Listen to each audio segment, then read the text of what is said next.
Иргэн төвт төрийн үйлчилгээ. Хуулиа дээдэлж хариуцлага ухамсарлын аян. Явуулын офис. Тус аяны хүрээнд хэрэгжиж буй явуулын офисын нийслэлийн дүүргүүдэд ажиллах хуваарийг танилцуулъя.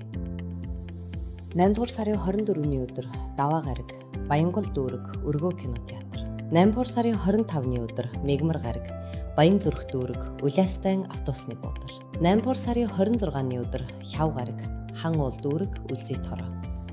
8 дугаар сарын 27-ны өдөр Пүрэв гараг, Сүхбаатар дүүрэг, Бэлэх захын талбай. 8 дугаар сарын 28-ны өдөр Баасан гараг, Сонгон хайрхан дүүрэг, 22-ын ах тудалдааны цогцлбор. 8 дугаар сарын 29-ний өдөр Бям гараг, Сонгон хайрхан дүүрэг, Эмэлд захын зогсоол. 8 дугаар сарын 30-ны өдөр Ням гараг, Баян зүрх дүүрэг, Өгөөмөр зах. Иргэд та бүхэн явуулын офисоос хууль зүйн дотоод хэргийн яамны харьяа 11 агентлаг байгууллагуудаас үйлчилгээ авах боломжтой. Харин улсын бүртгэлийн байгууллагаас дараах үйлчилгээнүүдийг үзүүлнэ. Та бүхний хүрэлцэн ирж хэрэгцээтэй үйлчилгээ лавлгаагаа авахыг урьж байна. Төрийн үйлчилгээ.